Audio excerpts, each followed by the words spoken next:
کسی شخص کی کامیابی کا راز دیکھنا ہو کہ یہ شخص کامیاب ہے یا ناکام ہے، تو اس کی زندگی دیکھو کہ اس کا اپنے رب کے لیے وقت کتنا ہے۔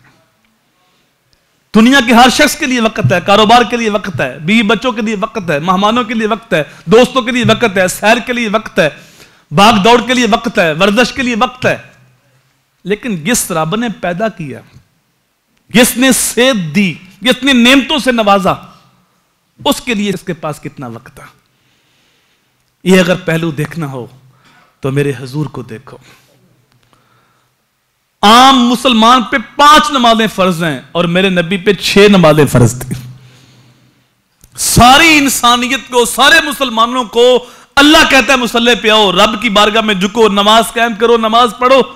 لیکن رسول کریم کا نماز کے ساتھ اتنا گہرا تعلق تھا، رب حضور سے کہتا ہے قم اللیل الا قلیلا، محبوب ساری رات قیام نہ کیا کر، تھوڑی رات جاگ لیا کر، تھوڑی رات آرام بھی کر لیا کر۔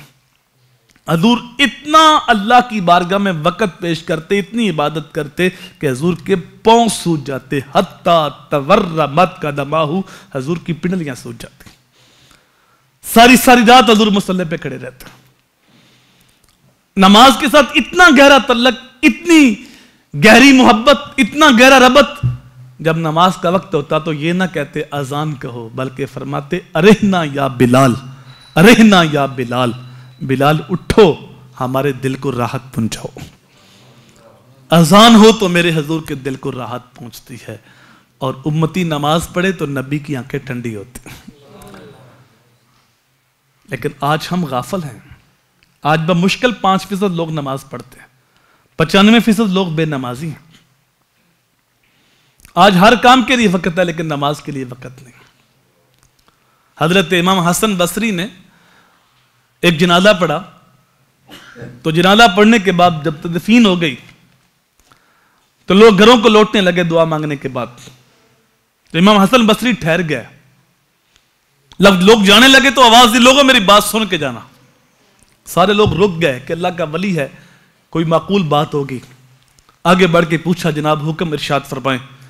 تو حسن بصری نے کہا کہ اگر اس بندے کو قبر سے دوبارہ اٹھنے کا موقع مل جائے تو یہ شخص کیا کرے گا؟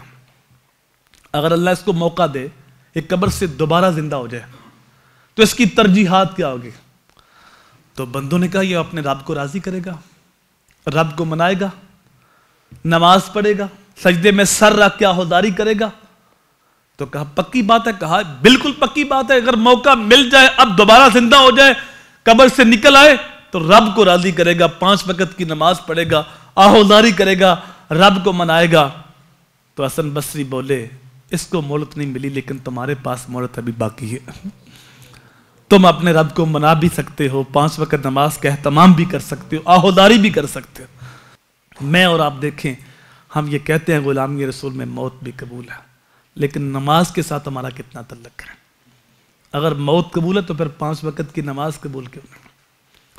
اعلیٰ حضرت کی موجودگی میں ایک بندے نے نعت شریف پڑھی، تو نعت شریف کا مفہوم مدینہ شریف جانے کے حوالے سے تھا۔ تو آپ نے پوچھا کہ آپ مدینے جانا چاہتے ہیں یا بس نعت ہی پڑھ رہے ہو؟ اس نے کہا میں گناہ گار ہوں، میں تو بس نعت ہی پڑھ رہا ہوں۔ تو آپ نے کہا جھوٹ بولنا تو ویسی بڑی بری بات ہے، تم اللہ کے رسول سے جھوٹ بول رہے ہو، تم اللہ کے رسول سے جھوٹ بول رہے ہو۔ ہم کہتے ہیں غلامی رسول میں موت بھی قبول ہے، یہ ہمارا دعویٰ ہے، اور دلیل یہ ہے کہ 5 وقت کی نماز بھی قبول ہے۔ میں اور آپ دیکھیں کہ حضور کی زندگی میں نماز کی کتنی اہمیت تھی اور ہماری زندگی میں آج نماز کی کتنی اہمیت ہے۔